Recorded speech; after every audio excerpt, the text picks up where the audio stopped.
은혜 받을 말씀은 창세기 4장 14절 15절입니다. 주께서 오늘 이 지면에서 나를 쫓아내시온즉 내가 주의 낯을 배웁지 못하리니 내가 땅에서 피하며 유리한 자가 될지라. 모래 나를 만나는 자가 나를 죽이겠나이다. 여호와께서 그에게 이르시되 그렇지 않다. 가인을 죽이는 자는 벌을 7배나 받으리라 하시고 가인에게 표를 주사 만나는 누구에게든지 죽임을 면케하시니라. 아멘. 샬롬 성도의 찬양과 니시 오케스트라의 연주가 있겠습니다.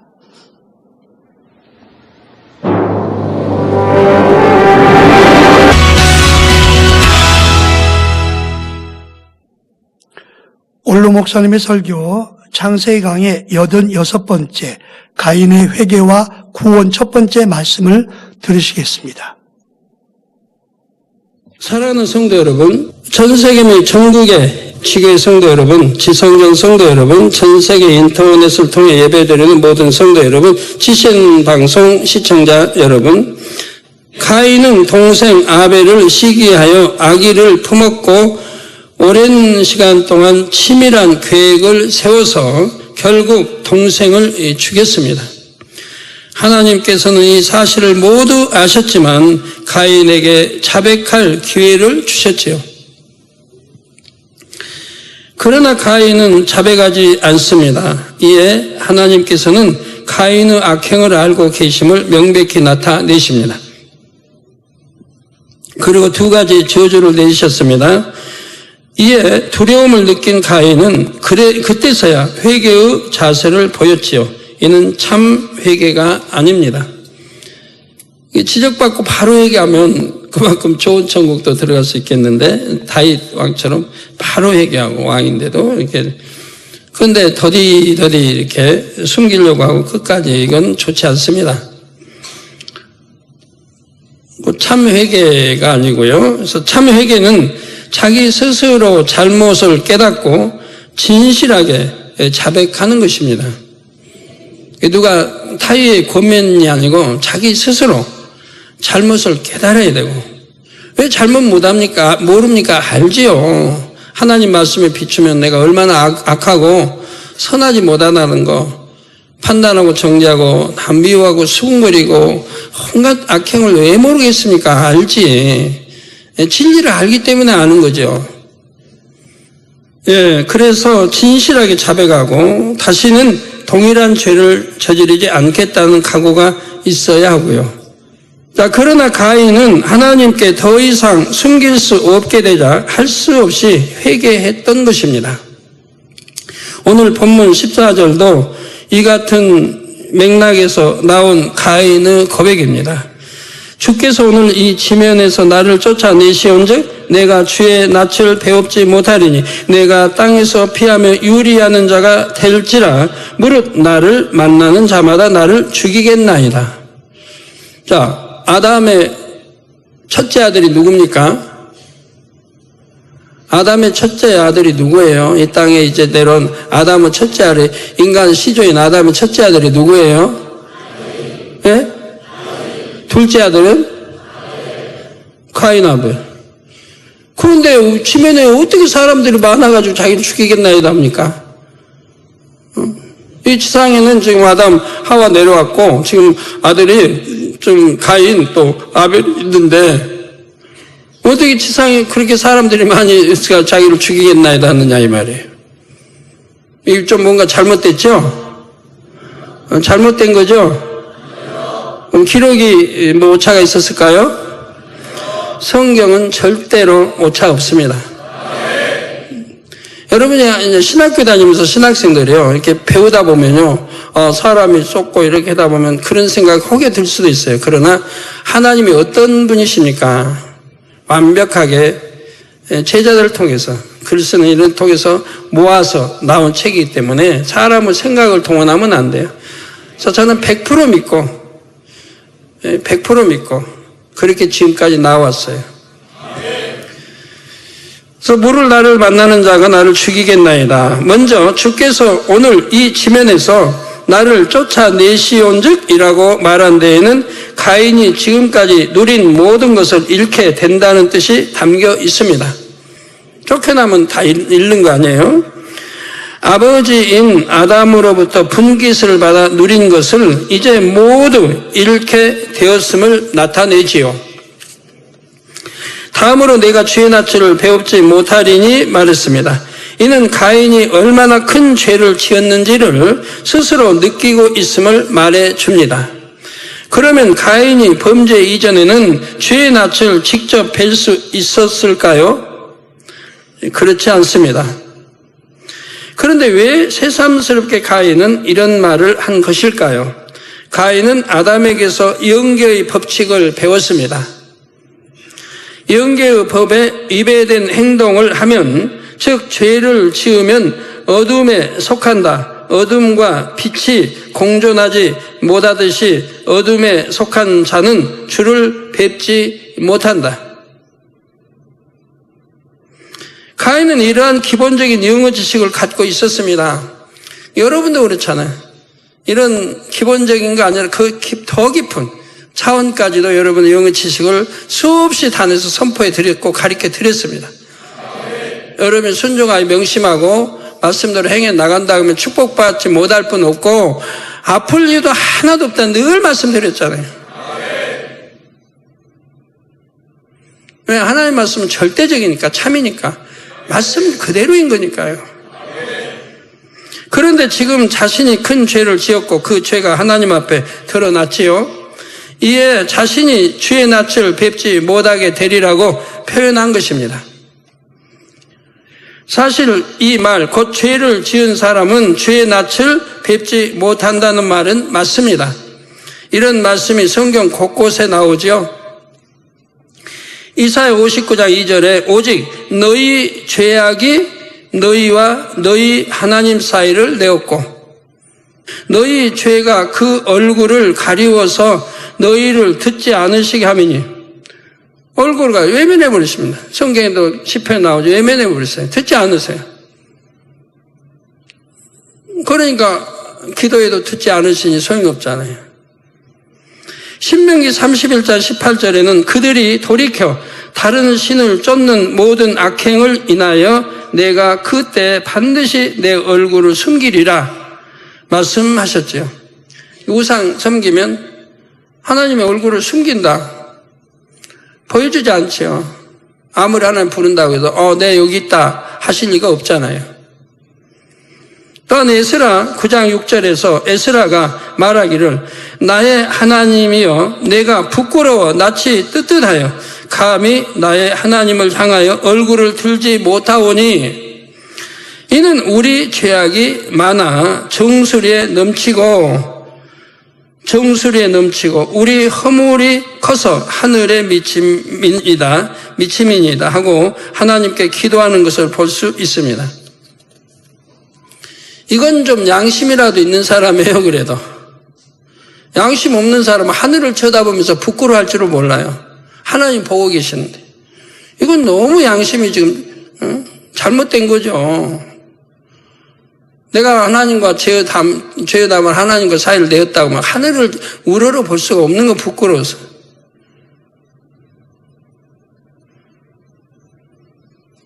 그런 여러분 되지 마세요. 그러나 어떤 분은 죄를 짓고도 하늘을 쳐다보고 하늘 보기, 별 보기 또 한다 이 말이에요. 양심이 있다면 감히 우러러 하나를 볼 수가 없습니다. 그러니까 죄를 짓지 말아야 되겠고 회개하고 돌이켰다고 하면 상관이 없겠지만 이때 에스라가 죄를 지었던 것은 아니었지요. 이스라엘 백성들과 특히 머리된 방백들의 범죄로 인하여 하나님께 대신 이런 회개 기도를 했습니다. 이처럼 사람이 죄를 지으면 어둠에 속하여 빛이신 하나님 앞에서 얼굴을 들지 못합니다. 예전에 아버지 하나님께서 2000층에 들어간 한 성도의 심정을 알려주신 적이 있습니다. 2000층은 믿음의 3단계에 이른 영혼이 거할 천국의 처소이지요. 믿음의 3단계는 마음에서 악을 다 벗지 못하여 성결을 이루지 못한 신앙입니다. 이런 신앙을 가졌던 한 성도가 육의 수명이 다하여 영혼과 몸이 분리되자 영의 세계를 생생하게 느끼게 되었습니다. 하나님께서는 깊은 기도 가운데 이 성도의 당시 심정을 알려주셨지요. 그분의 심정이 담긴 고백 일부를 소개해 드리겠습니다. 악을 버리지 못한 그 자체가 아버지 하나님을 만나 배울 때 얼마나 부끄럽고 민망한 일이며 차마 얼굴을 들 수 없는 것임을 남아있는 가족들에게 알려주고 싶나이다. 새 예루살렘 성에 거하게 될 영혼들에게 아버지 하나님께서 내려주시는 상급이나 천국 지부 웅장함은 물론 한없이 부럽고 부러운 것입니다.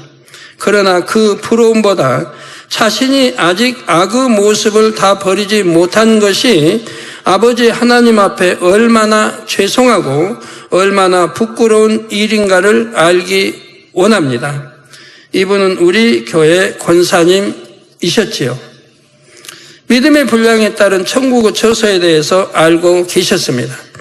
악은 모양이라도 버리고 성결되어야 3천층에 갈 수 있고 온영을 이뤄야 새 예루살렘에 갈 수 있음을 아셨지요. 그러나 믿음의 3단계까지 밖에 이르지 못한 채 이 땅의 삶을 마감했습니다. 막상 영혼이 이 육의 몸을 떠나서 천국의 영광을 보고 알게 되자 하나님께 가장 죄송한 점이 무엇이랍니까? 바로 이 땅에서 신앙생활을 하면서 악을 다 버리지 못했다는 자체가 아버지 앞에 심히 민망하다 하셨죠. 그래서 차마 얼굴을 들 수 없다고 하셨습니다. 여러분 먼저 간 이 성도의 고백이 진정 사실임을 마음에 새기셔서 꼭 마음의 성결을 이루시기 바랍니다. 성경은 분명 말씀하십니다. 마태복음 5장 8절에 마음이 청결한 자는 복이 있나니 저희가 하나님을 볼 것이며, 이거 하나님을 본다고 하는 게 얼마나 축복이에요. 하나님을 배울 수 있다가. 그런데 못 본다고 성경은 돼 있지 않아요. 하나님을 못 본다가 아니에요. 죄인이 못 본다고 하는 거죠. 죄를 지었으니까 죄인이 하나님을 못 보는 거지. 하나님을 못 보는 게 아니에요. 마음이 청결한 자는 복이 있다. 왜? 저희가 하나님을 볼 것이라. 여러분이 하나님 뵙고 싶으면 먼저 마음이 청결해져야 되는 거예요. 복이 있는 저희가 하나님을 볼 것이며, 히브리서 12장 14절에 모든 사람으로 더불어 화평함과 거룩함을 쫓으라. 이것이 없이는 아무도 주를 보지 못하리라 말씀하셨습니다. 모든 사람, 내가 나를 잘 대해준 사람, 나를 싫어한 사람, 할 거 없이 모든 사람과 더불어 화평함과 거룩함을 쫓으라. 화평함과 거룩함을 쫓으라. 화평함, 또 거룩함. 이것이 없이는 아무도 주를 보지 못하리라. 이렇게 안 되어 있기 때문에 주를 보지 못하는 거 아닙니까? 천국 가서도 마찬가지 못 보는 거예요. 왜 못 보는지 전에 천국 설명할 때 다 설명해 드렸죠. 천국 가도 못 보는 거예요. 아버지도 주님도 배울 수 없이 배우지 못하고 사는 거. 반드시 이런 말씀대로 이루어짐을 믿으시고 악은 모양이라도 버리시기를 바랍니다. 죄와 상관없는 거룩한 성도님들이 되어서 이 땅에서 아버지 하나님과 교통하며 천국에서도 아버지를 떳떳이 뵐 수 있기를 주님의 이름으로 축원합니다. 이제 본문 14절 후반절을 보면 가인이 내가 땅에서 피하며 유리하는 자가 될지라 무릇 나를 만나는 자가 나를 죽이겠나이다 했습니다. 이 구절은 많은 사람들이 궁금해하는 성경 구절 중에 하나입니다. 당시 이 땅에는 아담과 하와, 가인과 아벨만 있었을 텐데 도대체 가인은 누구를 두려워하는 것일까? 이렇게 생각하는 사람들이 많지요. 그러나 지난 창세기 강의를 잘 들으신 분들은 대충이나마 짐작하실 것입니다. 4장 1절 강해 시 4장 전반을 이해할 수 있는 기본적인 배경을 설명해 드렸기 때문입니다. 다시 복습해 보겠습니다. 아담과 하와가 이 땅에 내려와 정착한 후 먼저는 여러 명의 딸을 낳았다 했지요. 그런 다음 첫 아들로 가인을 낳았고 이어 아벨을 낳았습니다. 이게 첫 아들은 아들을 첫 낳은 게 가인이라 이 말이에요. 그럼 그 전에 딸들을 또 낳았다 이 말이에요. 딸을 먼저 낳아야죠. 아들만 낳고 요즘 딸 먼저 낳고 아들 낳아야지. 이게 순서지. 창당만 있고 암탉이 없으면 돼. 암탉 나서 좀哭사이에 또 창당 나서 또.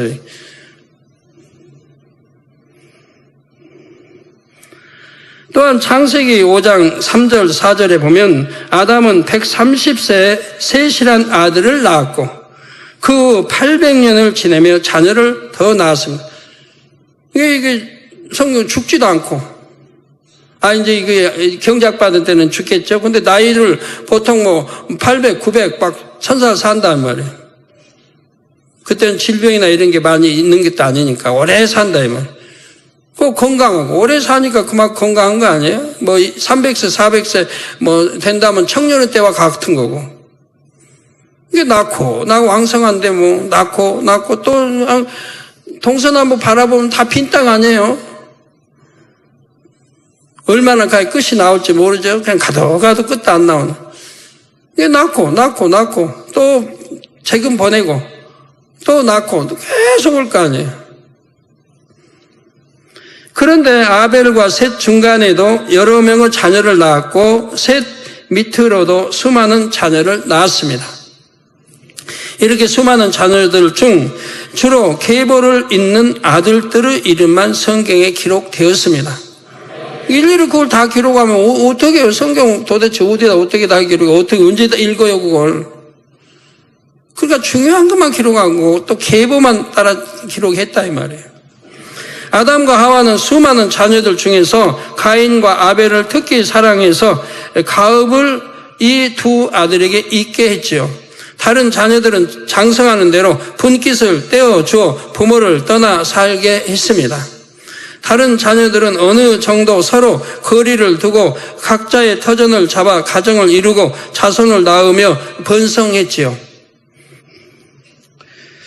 당신 오늘날과 달리 질병, 재해 같은 해로운 요소가 적었습니다. 그래서 인구가 매우 빠른 속도로 증가할 수 있었지요. 아담과 하와가 낳은 아들들은 누이나 여동생들을 배우자로 맞아 자손을 낳았습니다. 이게 그 당시는 할 수 없잖아요. 자기 어차피 가족끼리 결혼할 수밖에 없잖아요. 누이든 뭐 오빠든. 그러다 또 사촌이도 이렇게 결혼할 수밖에 없는 때죠. 그러니까 그때는 뭐 당연히 그렇게 할 수밖에 없죠.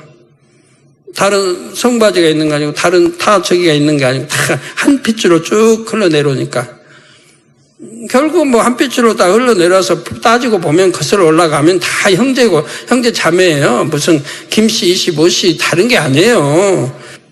한 부모에게서 난 형제 자매 사이였지만 그 당시에는 그럴 수밖에 없었지요. 이렇게 결혼하여 자녀를 낳게 되고 그 자녀들이 자라서 또 결혼하여 자녀를 낳았습니다. 가인이 아벨을 죽인 사건이 일어났을 때 이처럼 이미 그의 형제들이 주변 지역에 퍼져 살고 있었다는 사실입니다. 그리고 가인이 아벨을 죽였다는 소식이 다른 모든 형제들에게 전달되었습니다. 이에 형제들은 크게 분노했지요. 어떻게 한 형제 사이에 이런 일이 있을 수 있는가 하며 치를 떨었습니다. 가인은 이런 분위기를 짐작할 수 있었지요. 분노한 형제들이 자신에게 해코지를 할 수 있다 생각하자 두려움이 몰려왔습니다. 그래서 가인은 무릇 나를 만나는 자가 나를 죽이겠나이다 말했던 것입니다. 형제들이 분노하지 않겠어요? 어떻게 같은 형제, 같은 한 아버지, 같은 밑에 위에 할머니, 같은 저기들인데 어떻게 죽일 수 있느냐 이 말이에요. 분노할 수밖에 없잖아요. 우리나라 속담 중에 도둑이 제발 저린다는 말이 있습니다. 이는 사람이 죄를 지으면 자연히 마음이 조마조마해짐을 비유적으로 이르는 말이지요. 가인도 이와 비슷한 상황이었습니다. 자신이 지은 죄에 대한 죄책감으로 인해 불안하고 두려웠지요. 바로 잠언 28장 1절 전반절에 악인은 쫓아오는 자가 없어도 도망한다는 말씀과 같습니다. 가인은 자신이 살인을 저질렀기 때문에 다른 사람도 자신을 죽일 수 있다고 생각했지요. 자신이 악하니 다른 사람들도 악하게 보이는 것입니다. 오늘날도 이런 모습들은 흔히 있지요. 자신이 거짓말하는 사람이기 때문에 남들도 거짓말한다고 생각합니다. 자신이 상대를 시기하고 질투할 때는 상대도 자신을 그렇게 여긴다고 생각하지요. 그 결과 그릇된 판단과 정죄를 하는 경우가 참으로 많다는 사실입니다. 이처럼 가인도 자신의 마음에 악이 가득하니 다른 사람도 자기와 같을 것이라 생각하며 두려워했습니다. 가인이 그처럼 두려워할 수밖에 없었던 데에는 당시 사회적 분위기도 원인으로 작용했습니다. 우리나라의 경우 50년, 60년 전인 1960년대, 70년대만 해도 지금처럼 악이 관영하지 않았지요. 당시 촌락들은 대부분 집성촌이었습니다. 한 성씨를 가진 친인척들이 모여 살면서 마을을 이룬 것입니다. 그래서 마을 주민들의 유대관계가 매우 깊었습니다. 그런데 만약 이런 마을에서 어떤 사람이 큰 죄를 지으면 그는 더 이상 그 마을에서 살 수가 없었습니다. 마을 어른들이 모여서 범죄한 사람을 내쫓기로 결의했기 때문입니다. 꼭 그렇게까지는 안 한다 해도 범죄한 사람이 스스로 부끄러워서 그 마을을 떠날 수밖에 없었습니다. 이처럼 마을 자체적으로 정화 작업을 함으로 다시는 동일한 범죄가 발생하지 않도록 경계의 본을 삼았던 것이지요. 가인의 경우도 이와 비슷한 상황으로 이해하시면 되겠습니다. 당시 지구상에 존재한 사람들은 가인과 아벨의 형제들과 누이들이지요. 또한 그들의 후손들이었지요. 그런데 장자인 가인이 동생 아벨을 죽이는 충격적인 사건이 발생한 것입니다. 당시 사람들은 지금과는 비교가 안 될 만큼 선하고 순수한 마음을 가지고 있었습니다. 그러니 가인의 범죄 소식을 들은 이들은 경악을 금치 못했지요. 처음 접하는 살인사건 이게 어떻게 대처해야 할지도 몰랐습니다. 그 중에 어떤 이는 분을 이기지 못해 치를 떨기도 하고 어떤 이는 슬픔에 빠지기도 했죠. 가인도 이런 반응들을 충분히 예상할 수 있었기 때문에 심한 두려움에 휩싸였던 것입니다. 자신이 형제들로부터 지탄받을 만한 나아가 보복을 당할 수도 있을 만큼 큰 죄를 지었음을 깨닫기 시작했습니다. 자, 그렇다면 하나님께서는 이처럼 두려움에 떨고 있는 가인에게 어떻게 해주셨을까요? 하나님께서는 가인에게 이미 여러 번의 기회를 주셨습니다. 가인이 범죄하기 전에도 타이르셨고 범죄한 후에도 자백할 기회를 주셨죠. 가인은 그때마다 번번이 하나님의 기대를 저버렸습니다. 그러니까 이제는 하나님께서 가인을 나 몰라라 하시며 외면해 버리셨을까요? 하나님께서는 그러지 않으셨습니다. 이어지는 본문 15절에 보면 여호와께서 그에게 이르시되 그러지 않다. 가인을 죽이는 자는 벌을 7배나 받으리라 하시고 가인에게 표를 주사 만나는 누구에게든지 죽임을 면케 하시니라 했습니다. 이는 우리 하나님의 큰 사랑을 다시 한번 깊이 느낄 수 있는 말씀입니다. 하나님께서 영계의 법칙을 정하실 때나 모든 자연의 이치와 섭리를 정하실 때에도 그 근간에 두신 것은 바로 사랑이었습니다. 범죄한 아담을 이 땅으로 내보내실 때도 하나님은 그와의 교통을 완전히 끊지 않으셨죠. 가죽옷을 지어 입히심으로 구원의 끈, 은혜의 끈으로 연결해 주셨습니다. 또한 영계의 통로를 열어 놓으심으로 에덴 동산의 후손들이 아담을 보러 올 수 있게 해 주셨습니다. 하나님의 사랑의 배려이죠. 하나님께서는 이러한 사랑을 가인에게도 나타내 주셨습니다. 가인은 자신이 동생을 죽였으니 누군가가 자신을 죽일 수 있다 생각했습니다. 두려움에 떨며 심히 고통을 받았지요. 하나님은 이러한 가인을 긍휼히 여기시며 그가 죽임을 당하지 않도록 보호 조치를 해 주셨습니다. 가인이 자기 생명의 기한을 모두 누릴 수 있도록 해주셨지요. 하나님께서 이렇게 하심은 가인도 마음을 경작할 수 있는 기회를 주기 위함이었습니다. 그래서 하나님께서는 아무도 가인을 함부로 죽이지 못하도록 표를 주셨습니다.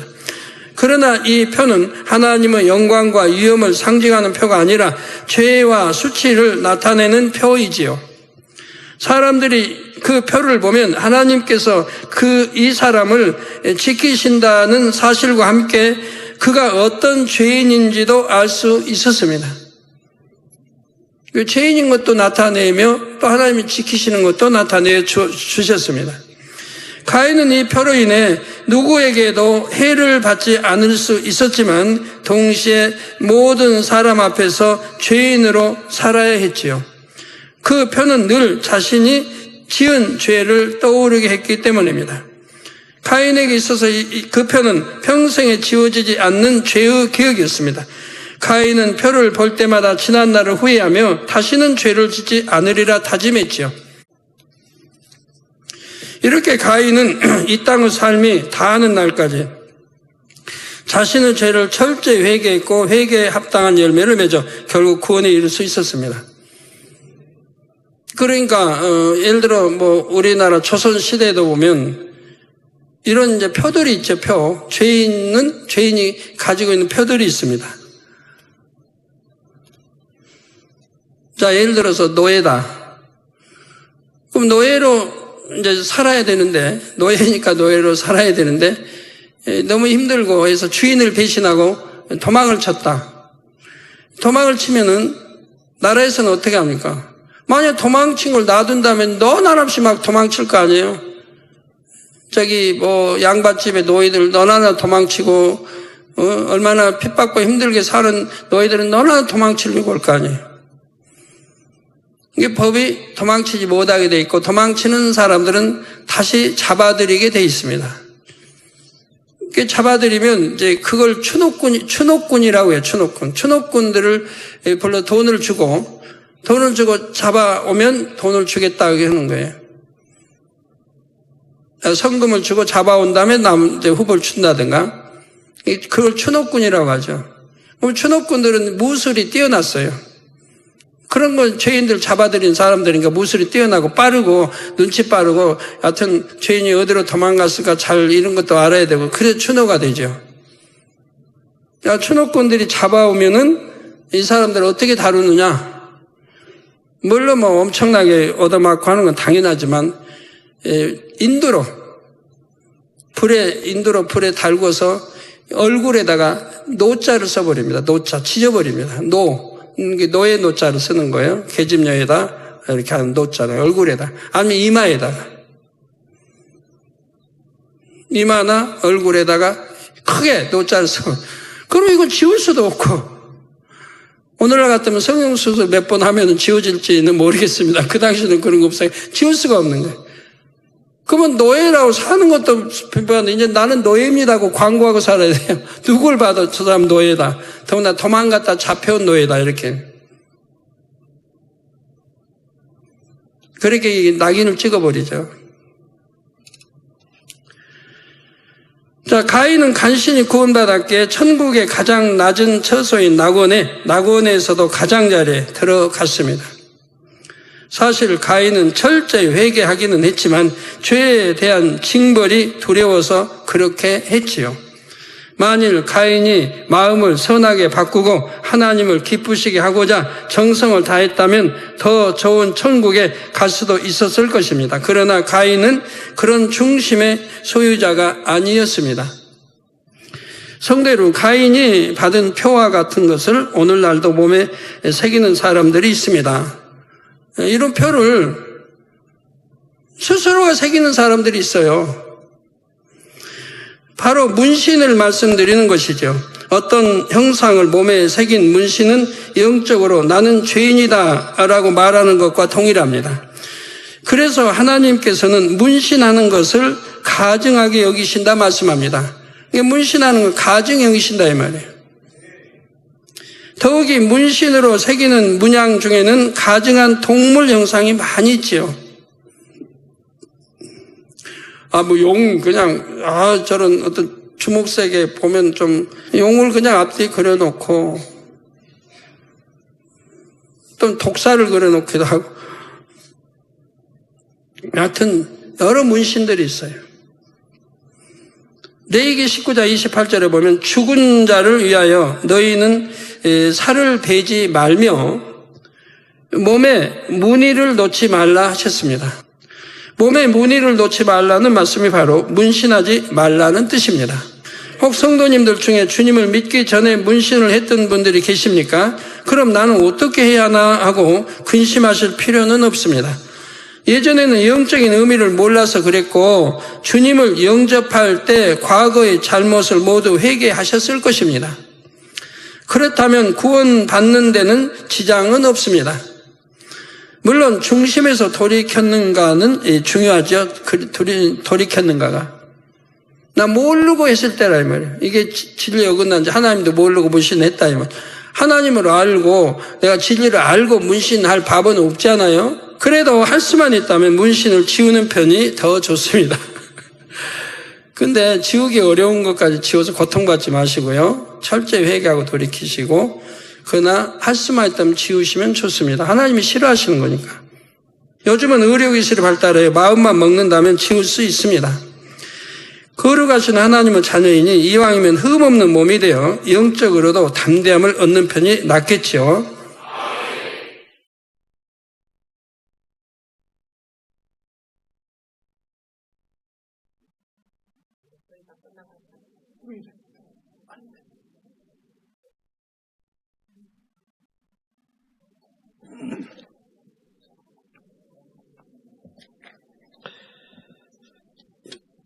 들으신 말씀을 생각하시면서 기도하겠습니다. 사랑의 아버지 하나님, 오늘 주신 모든 말씀에 악은 버리지 못한 자체가 아버지 하나님을 만나 배울 때 얼마나 부끄럽고 민망한 일이며 차마 얼굴을 들지 못한다 하셨습니다. 우리는 이 사실에 교훈을 얻어 신속히 악은 모양이라도 버림으로 이 땅에서도 아버지 하나님과 교통하며 천국에서도 아버지를 떳떳이 배울 수 있는 아버지 하나님의 참된 자녀가 될 수 있기를 원합니다. 변화시켜 주옵소서. 감사하며 우리 주 예수 그리스도 이름으로 기도하옵나이다. 아멘. 만민 찬양 119장 사랑하는 재단 2를 환자 기도를 받으시겠습니다. 올로 목사님의 환자를 위한 기도를 받겠습니다. 아픈 곳이나 연약한 곳에 손을 얹고 기도 받으시고 아프지 않은 분들은 가슴에 손을 얹고 마음의 소원을 위해 믿음으로 기도 받으시기 바랍니다. 할렐루야. 전능하신 사랑의 아버지 하나님, 이 시간 기도 받는 모든 성도님들 위해 안수하여 주옵소서. GCN과 인터넷과 화상을 통해 기도받는 지교회와 지성전 그리고 전세계 하나님의 자녀들 위에도 시공간을 초월하여 역사하여 주시기를 원합니다. 믿어지는 믿음을 주시고 부정적인 생각과 의심의 세력을 물리쳐 주옵시며 모든 시험 환난도 물리쳐 주옵소서.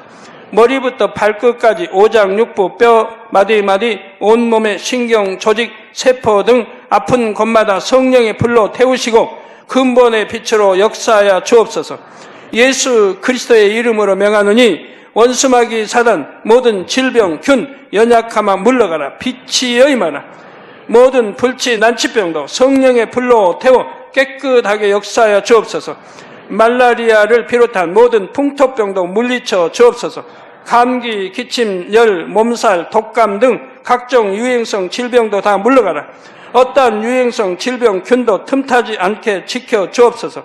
위암, 폐암, 간암, 유방암, 자궁암, 대장암, 피부암 등 각종 암과 에이즈, 백혈병, 뇌졸중, 고혈압, 저혈압, 심장병, 폐병, 위장병, 당뇨, 부인병, 피부병, 갑상선, 질환과 모든 염증도 깨끗게 하여 주옵소서. 소아마비, 중풍, 관절염, 디스크도 온전케 하여 주옵소서. 요통, 두통, 신경통을 비롯한 모든 통증은 사라질지어다. 간질, 자폐증, 우울증, 조울증, 노이로제 등 모든 정신질환도 물러가라. 모든 마비된 것도 풀어지고 일어나 걷고 뛸지어다. 눈도 잘 보이게 하옵시고 귀도 잘 들리게 하여 주옵소서. 소경은 눈을 뜨고 기머거리는 들으며 벙어리는 말할지어다. 각종 사고, 후유증도 깨끗게 하시고 부러진 뼈도 붙여 주옵소서. 화상 입은 것도 온전케 하옵소서. 화기야 물러가라. 열도 물러가라. 아버지 흉터도 나지 않게 역사해 주시기를 원합니다. 마약을 비롯하여 각종 약물과 독극물 중독도 깨끗함을 입을지어다. 죽은 신경과 세포가 살아나며 죽은 자도 살아나게 하여 주옵소서. 잉태의 축복도 주시기를 원합니다. 잉태 축복을 받으라. 예수 그리스도의 이름으로 명하느니 원수마귀 사단을 하늘 공중 곳에 잡은 악의 영들아 물러가라. 그의 사자들도 물러갈지니라. 이 땅의 악한 영, 더러운 영, 거짓되고 간사한 영, 이간질하고 미혹하는 모든 어둠들은 물러가라. 모든 흉악의 결박을 풀고 어둠아 물러가라. 빛이여 임하라. 아버지 하나님, 부르짖어 기도할 수 있는 능력을 주시고 죄를 버리고 성결될 수 있는 능력을 주옵소서. 영혼이 잘됨같이 범사에 잘되게 하시고 가정의 복음화도 이루어 주시기를 원합니다. 한 주간도 모든 사고와 재앙으로부터 지켜주시고 불통이 없는 형통한 삶을 살 수 있도록 축복해 주옵소서. 성령의 불담으로 천군 천사와 주님의 불꽃 같은 눈동자로 모든 하나님의 자녀들과 가정, 일터, 사업터를 지켜주시기를 원합니다. 학생들에게 지와 명철을 더하시고 공부도 할 수 있는 뜨거운 마음과 열정도 더하여 주옵소서. 마음과 생각을 세상에 빼앗기지 않도록 지키시고 하나님을 뜨겁게 사랑하는 학생들로 축복하여 주옵소서. 하나님의 자녀들이 먹으나 마시나 입으나 무엇을 하든지 하나님 앞에 영광 돌리는 삶이 되게 축복하여 주시기를 원합니다. 나는 하나님을 만났노라, 체험했노라, 응답 받았노라, 축복 받았노라, 간증하는 입술이 되게 역사하여 주옵소서. 아버지 하나님 감사합니다. 홀로 영광 받으옵소서. 우리 주 예수 그리스도의 이름으로 기도하옵나이다. 아멘.